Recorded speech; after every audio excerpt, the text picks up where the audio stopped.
Good evening. Good evening and welcome. My name is Fernando Betancourt. I am the Executive Director for the San Juan Center, Inc., and I'm a proud member of Hartford Votes and Hartford Vota Coalition. I welcome you to this non-partisan meet and greet event for mayoral candidates who will be on the general election ballot next Tuesday. All of the candidates were invited to join us tonight. The purpose of tonight's event is to offer an opportunity to informally meet and hear from the candidates and to, as is appropriate in this place, break bread together. We encourage you to move around the room and talk with as many candidates as you wish and with others too. A little later, we will offer each candidate 3 minutes only, with a microphone to share a few thoughts on the issues that will be faced by Hartford next mayor. We would like to thank South Church for hosting us tonight. Please give them a round of applause. And providing dinner, which is on your left, which will be available very shortly. I'd like to introduce Associate Pastor Alex Thomas to say a few words on behalf of South Church. Pastor.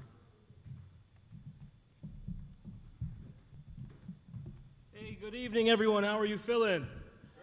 That's good. Good to see Hartford coming out for an event such as this, and we have quite a few candidates, and obviously we have a register of voters out here. Hartford Public Access is also live streaming this event, but we just as South Church want to thank you guys for joining us today, and I also have with me our senior pastor, so my boss, right here with us. And, just wanted him to say a few words to welcome you guys. I just wanted to welcome everyone to South Congregational Church. It's safe for me to be here because I live in Wethersfield, so I can't vote for any of you. But I do have a feeling that the next mayor of Hartford is in this room. And I hope you have a great time tonight, and thank you for using our space. This is what a congregational meeting house did for centuries. Church on Sunday, public service the rest of the week. So thank you so much for coming. God bless. Thank you. Thank you again for your hospitality. We would also like to thank our friends from Hartford Public Access TV for live streaming and recording tonight's event. Thank you to Gil Martinez, our friend. Gil, thank you for everything and your team. Now, a Spanish translation is available at any time tonight for those who may need it. Please see Lourdes in the back of the room. If you understood what I was saying, you don't need this, then you will probably do not need what I'm going to say now.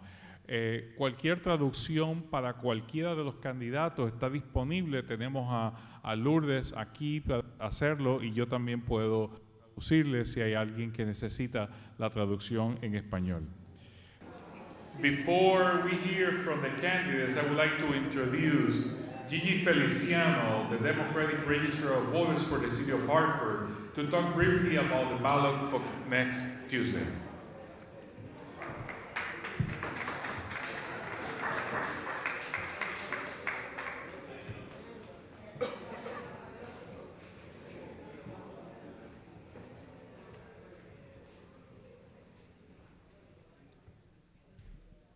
You're a little taller than me. Welcome, everyone. My name's Giselle Feliciano, but everyone calls me Gigi. Like Giselle Jacob, but we're twins, just different mamas. Same name. Anyway, tonight, First Vote Coalition, Registrar of Voters is a partner with the Voter Coalition, and we work very hard in trying to get out as much educational pieces within election and what we actually do. So tonight they asked me to go over the ballot with you guys and a couple of things, and excuse my voice, it's going in and out, but for those, I have a sample ballot here. There's also one at the table where the food and the newspapers are. So let's go over the ballot. Right now, currently, we have 12 candidates running for mayor, okay? That'll be the first row that you will see. Anyone chooses the first or any one person within that column of their choice. The next over will be council. In there, you have the Democrats, Republican, Working Families, the Hartford Party, and Green Party. Along with that, you can choose up to 6 individual candidates. You decide on how you want to vote. Although I'm the Democratic registrar, I am going to tell you this as a partial person. If you choose you want 2 from the top, 1 from the bottom, that is your decision, okay? Once that is done, you flip over the ballot. This ballot is a 2-sided ballot due to the fact of the amount of candidates that are running for mayor. That is the reason why the ballot is so big. On the next side, you will have the treasurer. You have 2 candidates running for treasurer. You choose one of those. The next one will be the constables. You have 4 people running for constables. Constable has no one running against them. So technically, like I explained in the training, they go in, they vote for themselves, they're automatically in, right? Now I'm gonna flip it back to the write-in. Everyone knows we have 4 candidates for the write-in. Their names are Eric Coleman. Let me make sure I say it correctly. Odell DeLeon, Michael Downs, and Tracy Loretta Funny. Now, there's a difference between the ballot within write-in candidates. These candidates are only running for mayor. So if you choose a write-in candidate, you must fill in the bubble where it says write-in candidates, which is at the bottom. That is only going to be considered in the column of the mayor because it's only candidates for the mayor that are running. Once you put in, you circle in the bubble, like a lottery ticket, everyone. You then place the name. So whatever name you choose, you place that name. Now the trick of it that everyone must understand, write-in candidates are not publicized within the polling location. So anybody who wants to know who are the write-in candidates, they must request to see the list. The list is always held with the moderator of the polling location. You tell the ballot person, I want to see the actual list. They will bring you the list. You view it for a few minutes, and they have to take it back. It is not publicized. So you will not find it anywhere within the written ballot. All right? We have 24 polling locations. But during the month of November, of every November election, general election, we also have what's called EDR, Election Day Registration. For those who did not know, October 31st was the last day to bring in any registration cards.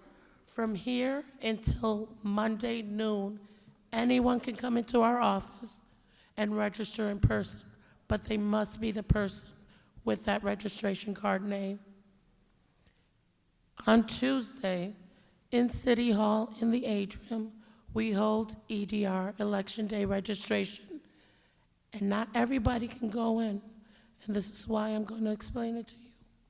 Election Day registration is only for new voters, anyone who's moving in to the city of Hartford and did not get a chance to register, or they're coming in from a different town.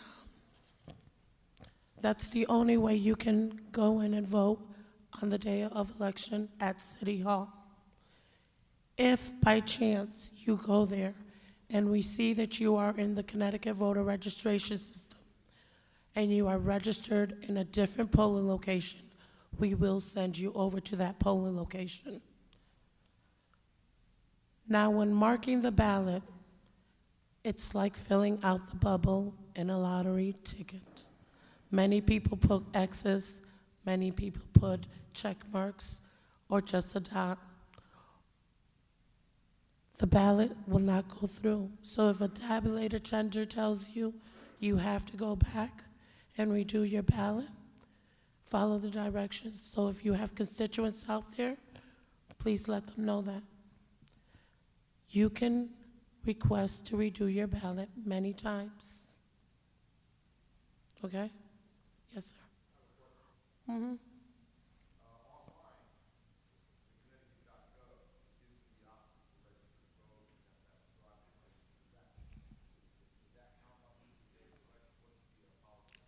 That has been shut off as of midnight on the 31st. You can no longer do it. You have to be in person now. And if you don't have a chance, you come down to City Hall if you have not ever registered within the town of Hartford. Any other questions for me? Go ahead. No? So that's it. Thank you. Thank you, Gigi, for that precise presentation.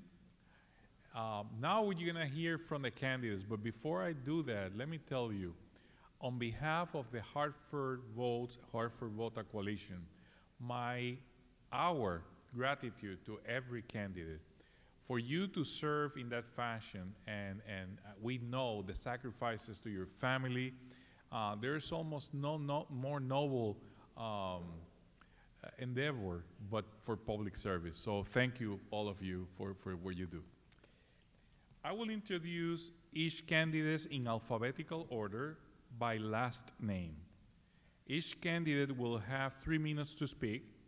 Abby, which is here in front, will be our timekeeper. We ask the candidates to please focus your comments on the issues facing Hartford and to please refrain from making comments about other candidates. Due to time constraints, we will not take questions from the audience, but please talk directly with the candidates when they return to their tables. Now, I'm gonna ask Abby, you're gonna give this person I'm gonna introduce now 30 seconds and time's up. Those are the 2 markers. First one is Arunan Arulampalam.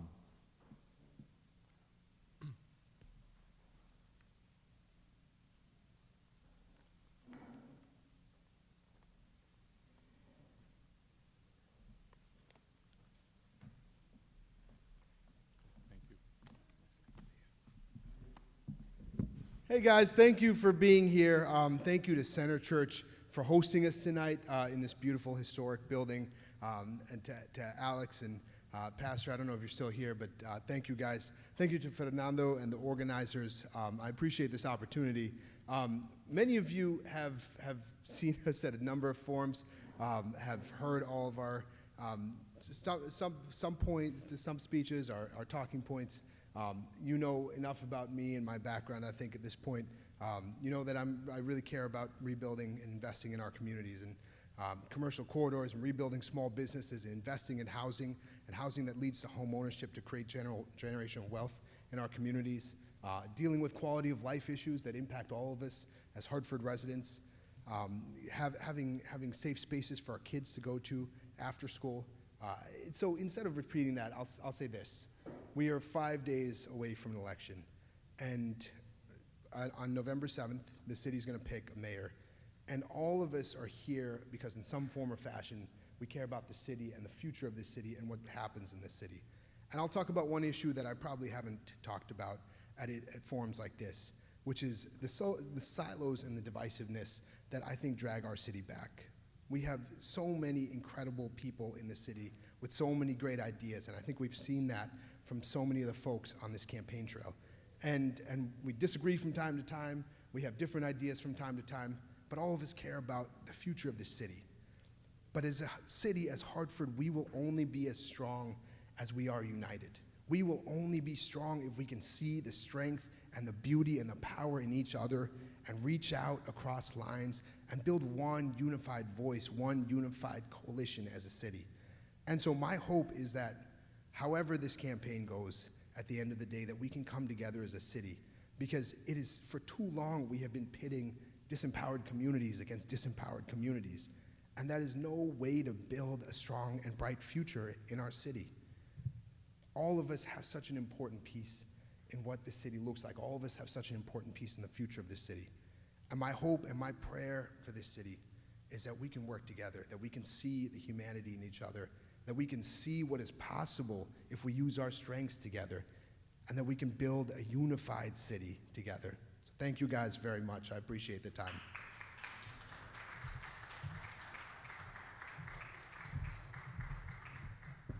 Arun, and I'll be asking the same question to everybody.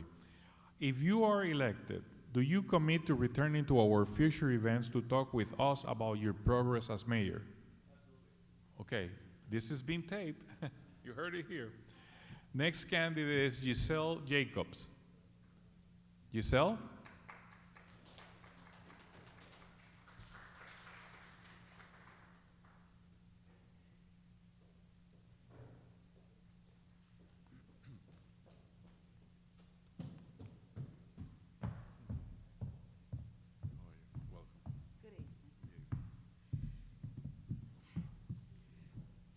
Good evening, everyone. What an honor. I would also like to thank everyone for having us out this evening. And I wore my hat today from the service thinking it would help me to not be as nervous. I'm nervous. However, I am grateful to be here this evening. And I will say a little bit about who I am, because although I've been born and raised in the city of Hartford, grew up in Bellevue Square, attended all Hartford public schools, and have served as, not only served our country, I serve in our community. In 2008, I started a nonprofit in my living room. A couple of years later, we incorporated for children in the community who have a parent incarcerated. Those parents began to return home, unable to find employment due to their backgrounds. And by the grace of God, I heard from God when he said, if they can't find a job, you create a job. So we have since started a construction, commercial, residential cleaning company, and by the grace of God, we've been able to hire individuals from our community for over the past 10 years. God is good. So why am I here today? I don't like to call it running for mayor. I'm on assignment from God. When the community members reached out and asked that I enter the race for mayor, I was hesitant because, listen, I have 4 children, would have been 5. I lost a son, Emmanuel, back in '03. 7 grandchildren. I'm divorced. I have, listen, I just gotten my license, become a licensed real estate agent, and as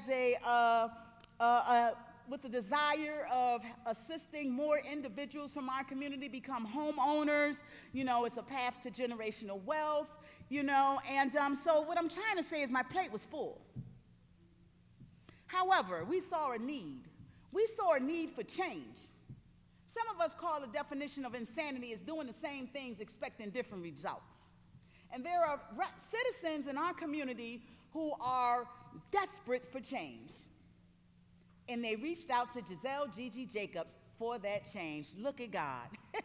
So listen, on November the 7th, listen, I am the first. God says, listen, the last will be first and the first will be last. I am the first petitioning candidate, 1F on the ballot. And, listen, when you come out, bring everybody in the house that's eligible to vote.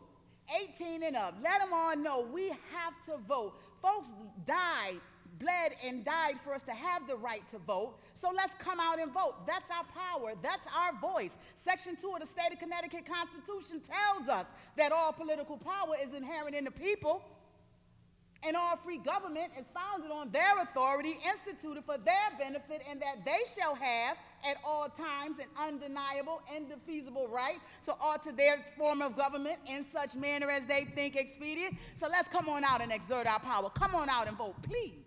Thank you. Thank you, Giselle. And the same question, if you're elected, do you commit to returning to our future events to talk with us about your progress as mayor? Okay. Next is Nick Lebron. Vamos, Nick, sube.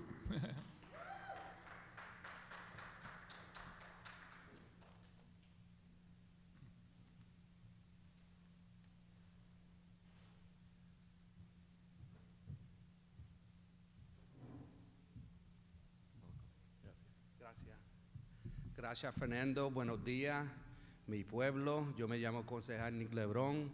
Estoy cogiendo para ser alcalde para el futuro de Hartford. So my name is Nick LeBron, and I'm Councilman Nick LeBron, and I'm running to be the next mayor of Hartford. So I have a Hartford success plan, and I'm a Hartford success story.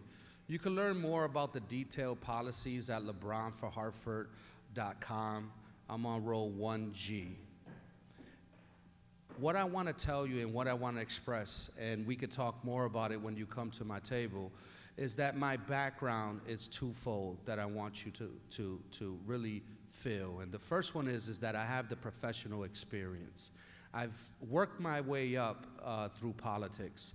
I started as a grassroots community organizer working with Hart that is no longer existing, became an advocate, and then became a lobbyist. And through that work, I was able to receive millions of dollars in funding on behalf of the children and families in the state of Connecticut.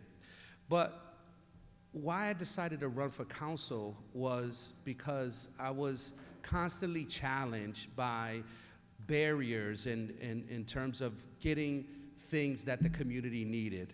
And so that's why I decided to run for council. And so as a council person, I was the chair of Health and Human Services during the worst pandemic that Hartford's ever seen. And I'm proud of the work that I did there. We saved and served a lot of people and saved a lot of lives. But I also have the personal experience. I've been born and raised here in Hartford, born in Bellevue Square like Miss Gigi, but we moved when I was 5 years old, and I lived all over the city. And so what that provides me is a unique lens to understand that how poverty and how obstacles really face us and challenge us in the city of Hartford. Some of us here in the city of Hartford are a flat tire away from losing our job, right? And so we're not looking for handouts. What we're looking for is hand-ups. So the three principles that we'll focus on is violence. Right outside this community, there continues to be persistent violence on Frog Hollow and Park Street. We also need access to resources and access to services. People that are politically connected shouldn't be the only ones that have access to resources. And then being a unified city.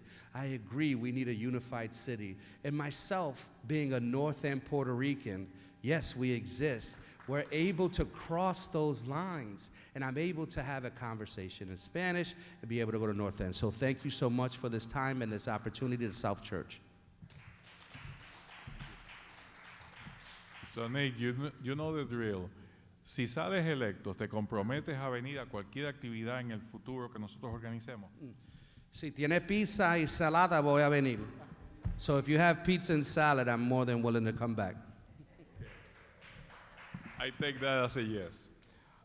The next candidate is Stan McCauley.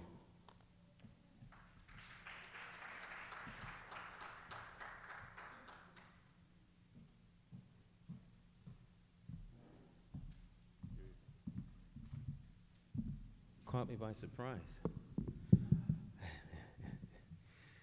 All right, well, let's see.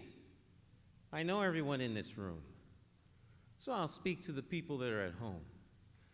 860-944-9797. That's my personal cell phone number, has been for years. If you have any questions, please give me a call. Since you're not here, I'll come to you. That's 860-944-9797. Shout out to Hartford Public Access Television for being here and covering this tonight. I have a 5-point plan / 6-point plan to realign Hartford's priorities. This election really isn't about the 14 people running for mayor. This election is about the 120,000 constituents who we are all applying to work for. You all are going to speak loudly to quote unquote the powers that be, the people who actually make the decisions and run the city, who whisper in the ears of the electeds to tell them what they will and will not do. You will give them license to do whatever they want, or you will take back your government. This is not a plantation unless you allow it to be one. You are at the top of the political food chain because you are the constituents. It is your government. It's not the Working Family Party's government. It's not the Democratic Party's government. It's not the Republicans' government. It's your government. But that only works when you exercise your authority as constituents. So we're applying to work for you. I'm applying to work for you. Hartford's solutions to Hartford's problems are Hartford's people. If you want your solutions to be enacted, then vote for a candidate that is going to put you first. This is not rhetoric for me. I've been saying this for 16 years. My plan is the same today as it was when I first introduced it. It's not something I thought up in a whim because I was running for office. It's because I listened to what you all have to say. And if you really want change, you have to have enough faith and courage in yourself to vote your conscience for once in your life. God bless you all and keep you strong in the faith, and I will absolutely be back here. We'll have our first conversation on Tuesday morning, or make that Wednesday morning, right? Wednesday, all right. We will give all the candidates an opportunity to rest on that after that Tuesday. Stan, if you're elected, do you commit to returning to our official events to talk with us about your progress as mayor, with or without the pizza? I'll come without the pizza and I'll call you Wednesday morning. Wednesday morning, okay. Our next candidate is Mike McGarry.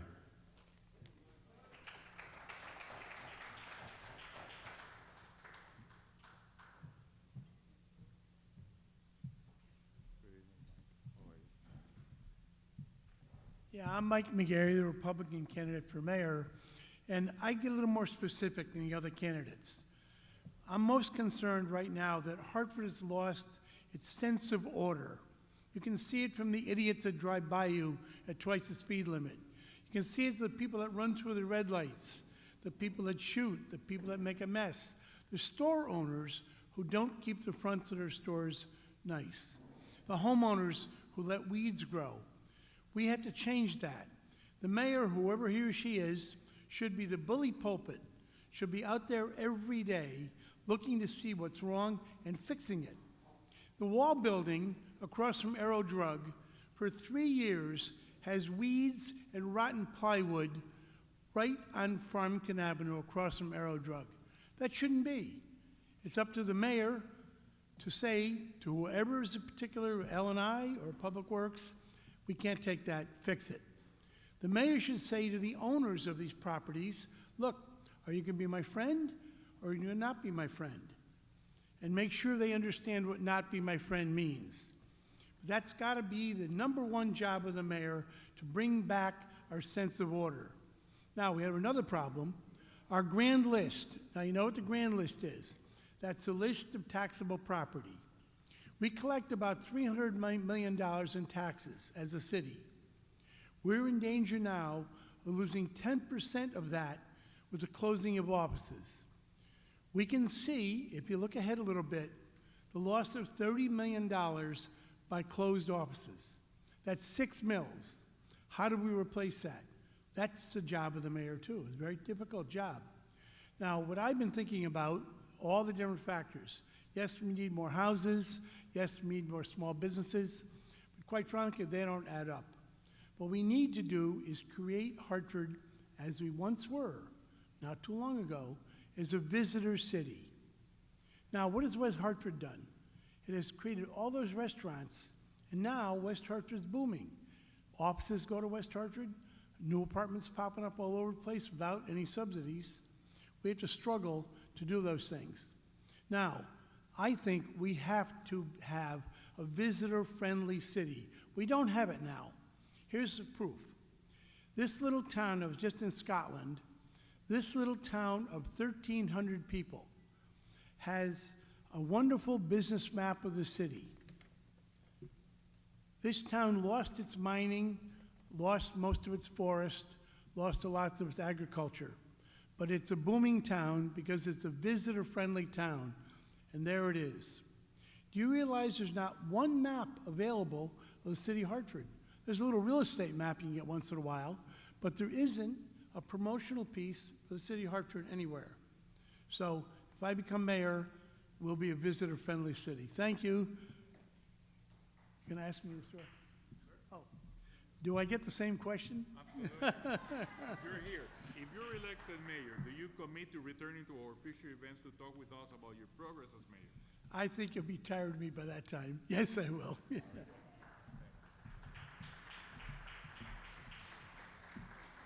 Next candidate is Mark Stewart.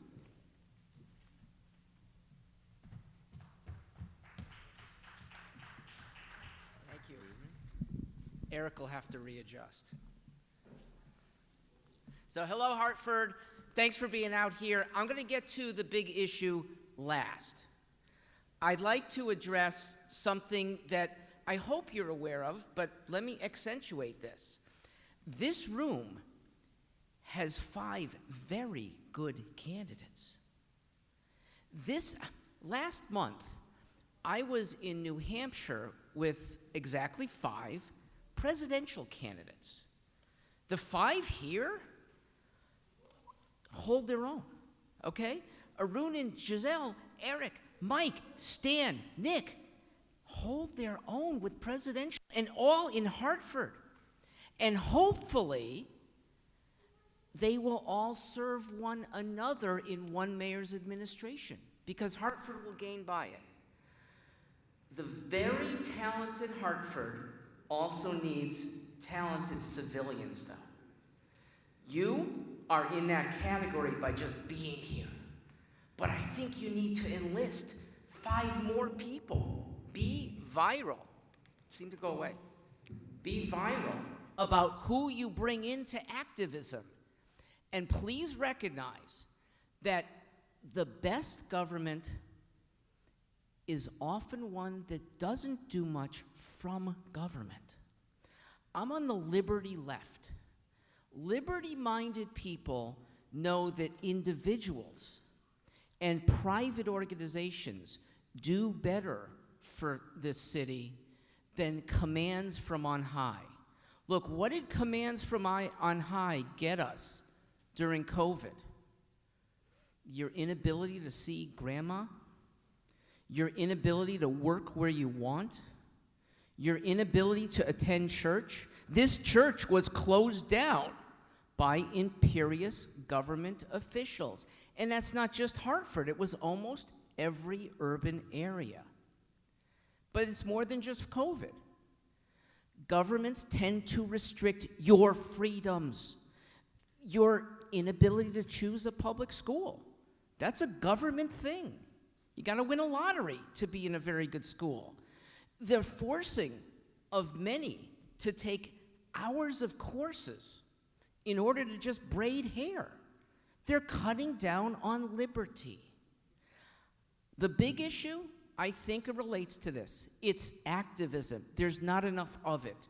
This hall should be standing room only. And if I am back in 2024, I think it will be. I'm no longer a candidate for mayor here, but I am a candidate for the legislature in one of these Hartford or neighboring districts.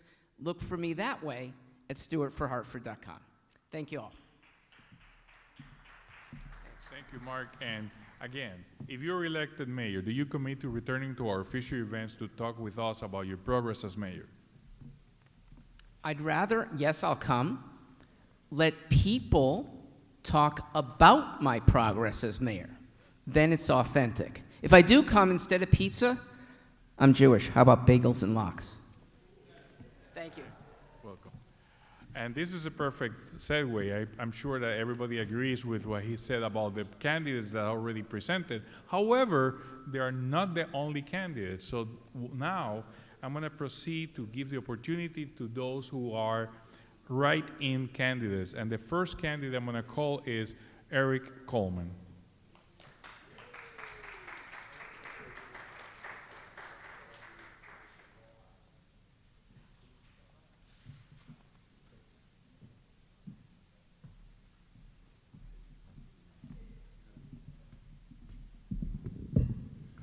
Good evening, everyone. As Fernando indicated, my name is Eric Coleman, and I want to, first of all, explain to you that I am a write-in candidate, and I've found that there is a stigma that has attached to write-in candidacies, which I want to dispel. The stigma is that write-in candidacies are very difficult, and what I've found in these last few weeks is that write-in candidacies are not difficult at all. What it requires is 3 steps. If you're inclined to vote for Eric Coleman, what you do when you get your ballot is go to row J, which will be at the bottom of that ballot.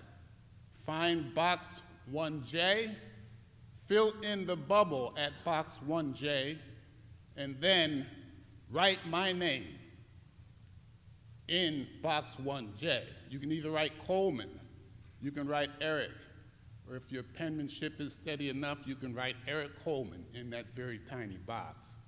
If you do those 3 things, you will have cast a valid write-in vote for Eric Coleman to be the next mayor of the city of Hartford. I intend to make history by being elected as the first write-in candidate to become mayor of the city of Hartford. I would ask everyone in this room and everyone outside of this room to join me in making history. I want to be mayor because obviously I care about this city. I have a familiarity with the history of this city. I have a shared experience with the majority of people that reside in this city. I have a public service career and background. I also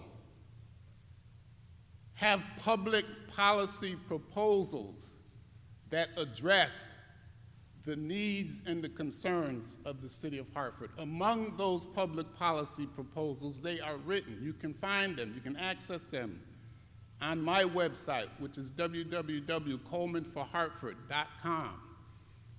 3 very important issues, and there are many, but 3 happen to be public safety, the improvement of our schools, and economic development. As I traveled across the city, people tell me that they want all of those issues addressed. I have very detailed proposals for public safety that include community policing and foot patrols. I have details about school policy or school improvement policies that would improve our schools, and that would include early education and economic development. I would transfer all of the effort from downtown, not all of the effort, but I would transfer a good deal of the effort to the neighborhoods. I think development of the neighborhoods is critical. Thank you for the time. I appreciate you all being here. God bless you. Eric, the same question. If you're elected mayor, do you commit to returning to our future events to talk with us about your progress as mayor? Absolutely. Absolutely. Thank you. It would be my pleasure. Thank you. Next is Odile DeLone. Is that person in the house? No? Okay. Next is Michael Downs. I hope that I'm pronouncing those names correctly. So I think that is. Next is Tracy Funny. Funny? No? Okay. So I would like to conclude by thank you all the candidates for your presentations tonight. Thanks again for joining us, and thanks again to South Church for your hospitality and for welcoming us tonight. Please continue to talk. This is when the real interaction starts, and get to know each other, and make sure to vote next Tuesday, November 7th. And there's more food. Have a good night. Thank you. So it's been so long that I forgot the number of years that Mike has been around. I just wanted to ask him, Mike, how long have you been in Hartford? 1976, I moved to Hartford. And I had some great neighbors, including this young man. I watched him grow up. My boys grew up in Ashley Street. We did great things. We had a fireplace, and we would go down to the tracks. The two boys, Mick, would go down there with me, and Sean, and we would take wood down along the tracks and bring it up to our fireplace. So I've been around Hartford a long time. I've been involved in many, many things. Board of Assessment Appeals, Chairman of Flood Control, ZBA, Knights of Columbus, American Legion, and many, many things. In fact, probably too many. So I'm going to slow down after this election a little bit, I guess. Now, my whole idea, you probably heard, is that Hartford should be a visitor city because we're losing offices downtown to the degree we're going to lose $30 million in cash coming in because offices are collapsing. The way to replace that, some more housing, yes, some more small businesses, yes, but we need to get involved in the visitor business. Hotels, restaurants, attractions, many cities have become meccas because they've gone into the visitor business. And that's great. It brings in a lot of cash, brings a lot of jobs, improves our way of life because we benefit from new attractions, better restaurants, and hotels, especially for our relatives. We need to think that way. Offices are not coming back. Where you needed 300 feet, now you can live with 30. They called us the file cabinet of New England when we tried to take away the football team. Boston said to us, "You're the file cabinet of New England." Well, guess what? That's the file cabinet today. So file cabinets of New England, I hope we're not just a file cabinet. We've got a lot of great things, baseball, soccer, football in the area. We've got some great attractions from Cedar Hill to Elizabeth Park, from Riverside to Wadsworth Atheneum. We have $1 billion worth of cultural and historic assets, but we don't sell them. We got to sell them not only to our people that live in Hartford, but our neighbors, but people far away. They should know what Hartford has. We don't do that now. We should do that.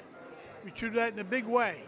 And I'm hoping that this message gets across whatever the outcome of the election. Thank you. My name is Jeff Pierce. Okay, Imagineer has given me Section 8 to move way out in Canton. I don't even know where Canton at. All right, and it's way out in the boondocks. I'm 67 years old, really practically disabled. I ain't got no transportation, can't read that good or write, and you want to stick me out there and never wear land. And I ain't the only one. My niece, they want to stick her out there in Canton, and she already has Section 8. They trying to give her Section 8 again to move out in Canton. Why is it that possible for them people to send us way out this nowhere land and they can get Section 8 here? But they're not trying to help us. They're trying to make us, push us out somewhere else that we don't know nothing about. And if something happened to me, who I'm going to call? The Ghostbusters? I don't think so. So your question is? What are we going to do about it? What are we going to do? What would I do about it as the mayor? Well, Jeffrey, I want to thank you, first of all, for sharing that with me and being so forthcoming. And I empathize with you.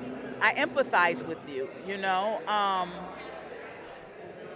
I feel as though we need to do everything in our power as it relates to not only our children, but also our seniors. You know, and that really like to think that you're being offered a Section 8 certificate to move from, you're in the north end of Hartford, to Canton, Connecticut. You said you don't drive, you're partially disabled, you're a veteran of the United States Navy. We have to do better. And as your mayor, I would do better, right?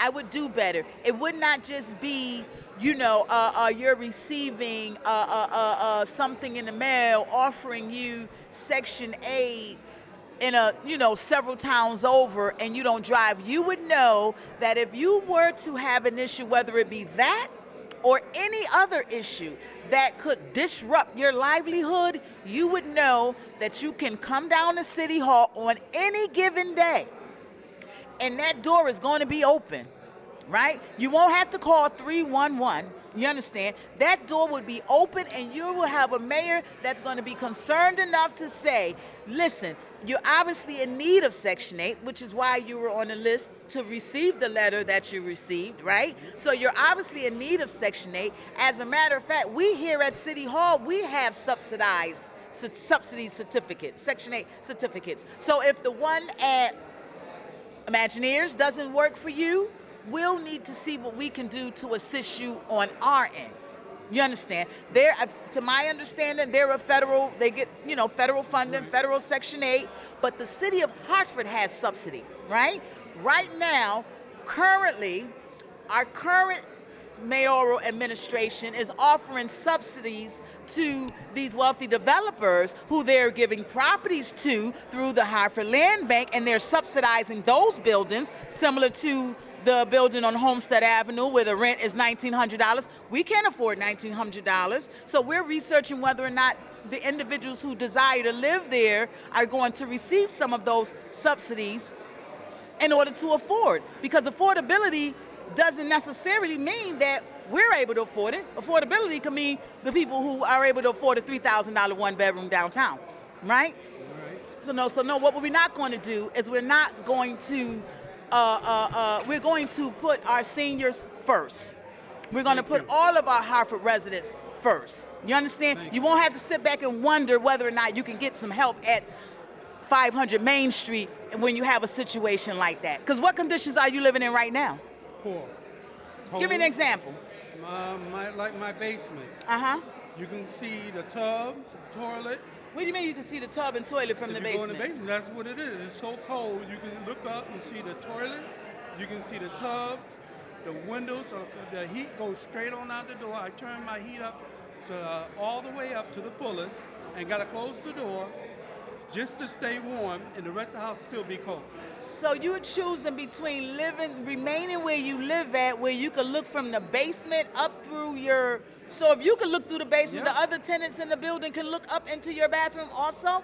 And you have to choose between possibly getting a nicer place, a decent housing in Canton, Connecticut, when you don't drive, can barely read, partially disabled Navy veteran, to, I think this is something should go to our current mayor. This is a situation that I believe should be addressed now.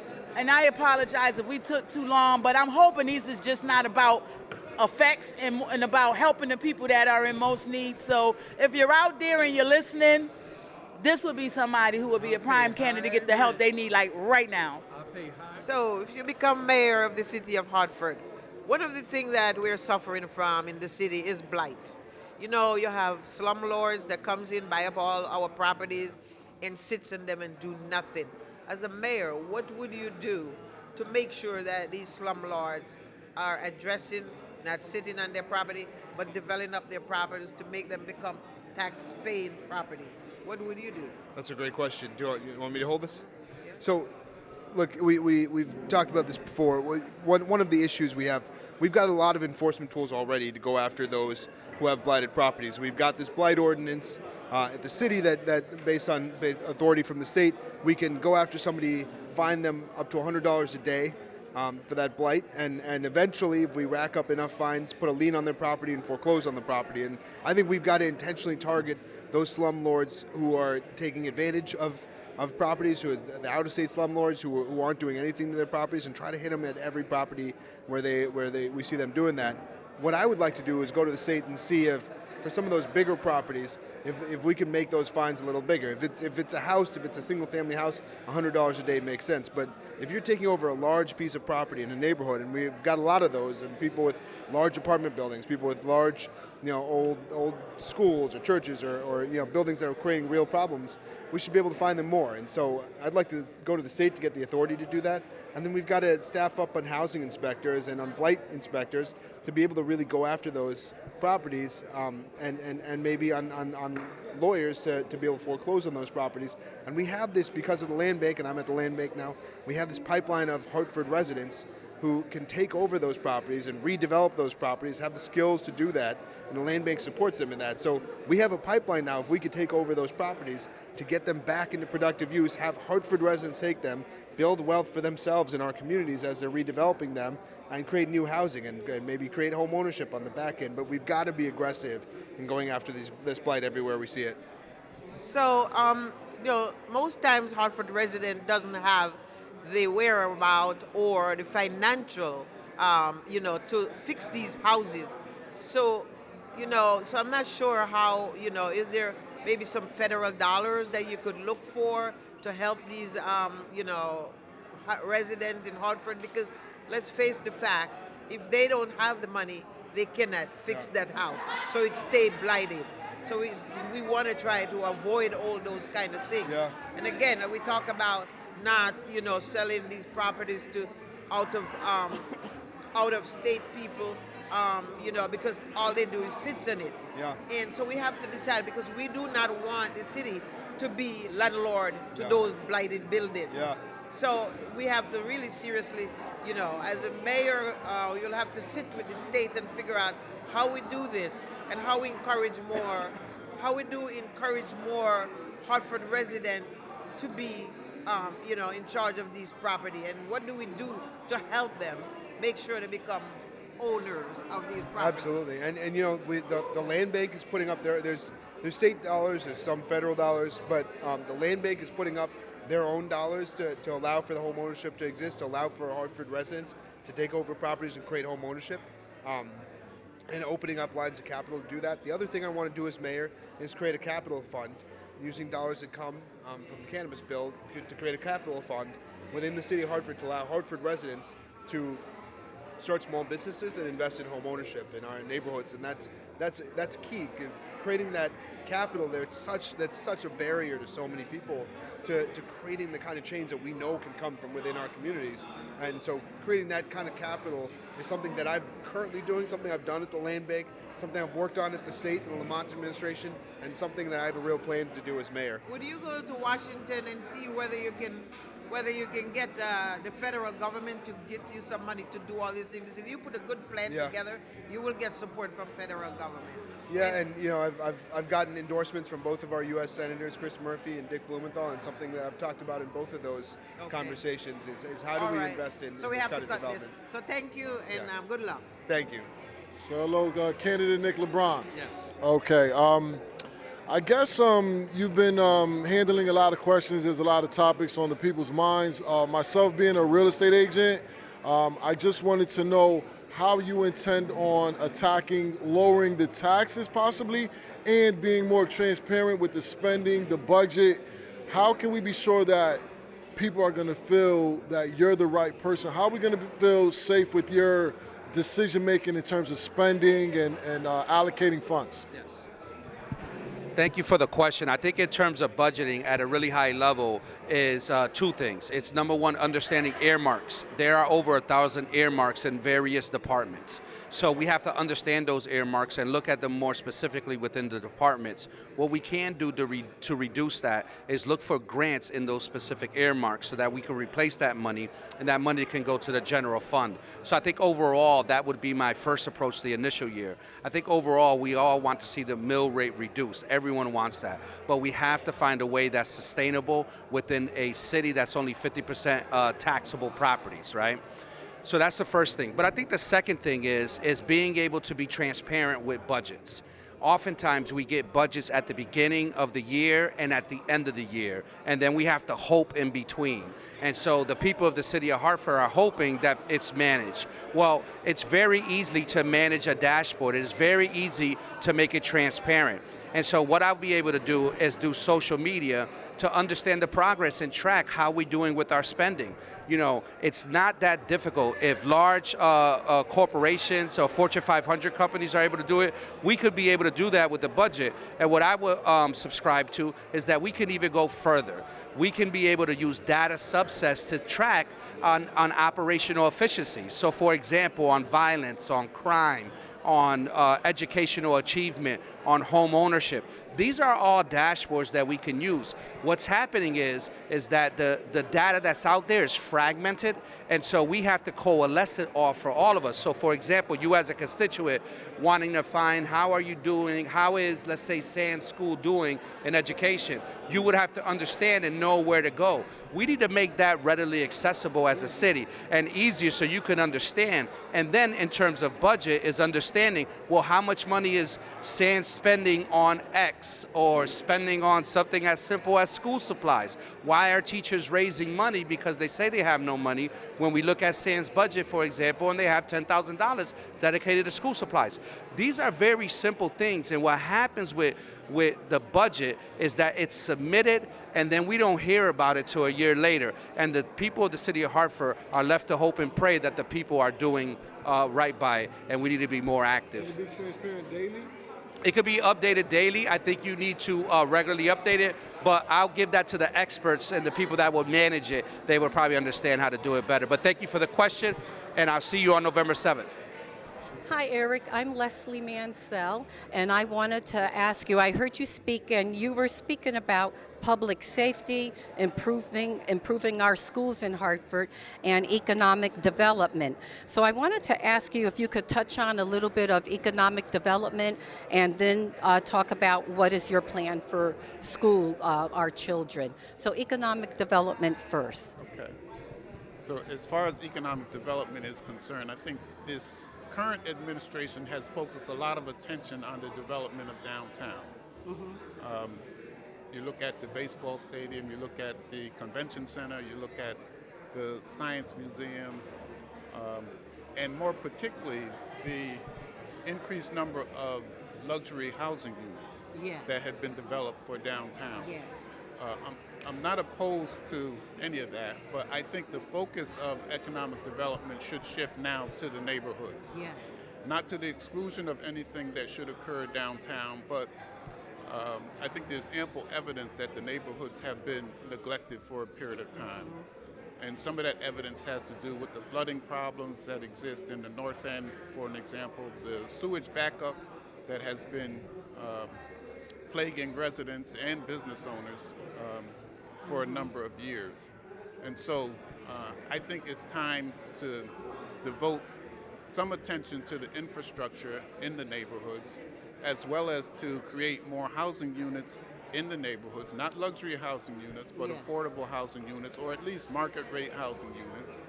And as well, I think there's a need for considerably more support for small businesses in the neighborhoods. In my view, small businesses are going to be part of the solution to addressing the unemployment and the underemployment of individuals that reside in Hartford. To the extent that the small business sector is strong in the neighborhoods, those small business owners will be in a better position to hire and train residents of the neighborhood. And hopefully that will have a positive impact on the tax burden that each of us individually have to pay, on the theory that the more taxpayers that there are, the less individual burden each of us will have to shoulder. Yes. So thank you very much for your question.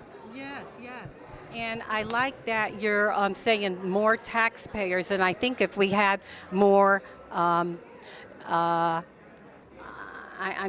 housing, that would bring in more taxpayers. So, Mr. Coleman, thank you so much for answering my questions. You're very welcome. Thank you for your question. I appreciate you. Good evening, Mr. McCauley. Good evening, Ms. Prince. Great. My question here is, what are you going to do, or how can you address the issue about the business owners who have been devastated by the floods, the sewage overflows? How are we going to address that? Because we just got information that the businesses were never included in any working draft, any communication, or even the legislation that was passed. And it is not true. So we need a mayor that's going to stand up and say not only is that not true, but we need the business owners compensated along with everyone else in the area who's suffering from sewage overflows. So how would you address that sitting in the mayor's chair and then handling the legislation?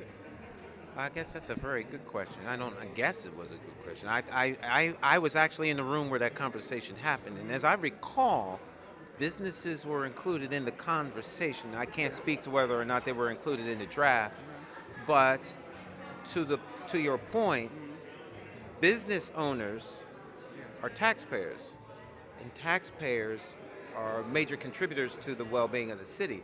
So as mayor, what I would be doing is getting on the phone and talking to our elected representatives at the state level that hammered this out and figure out where the disconnect is in terms of what I remember in conversation and what apparently has become policy through Sean Scanlon's office and the comptroller's office, because a lot of times what happens with legislation is the department that gets it turns it into what they believe the legislators wanted. Having said all of that, there's nothing that stops the city from fighting for them. The city has the capacity to make them whole. The city has the capacity to reach out to Washington and our federal delegation to get money, as well as a whole push for to our state delegation.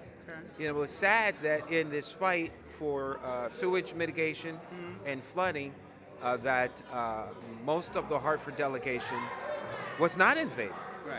And so, you know, as mayor, I'm going to be a strong advocate for the people of Hartford, not for the policymakers, not for the party, but for the people, because it's the people's government.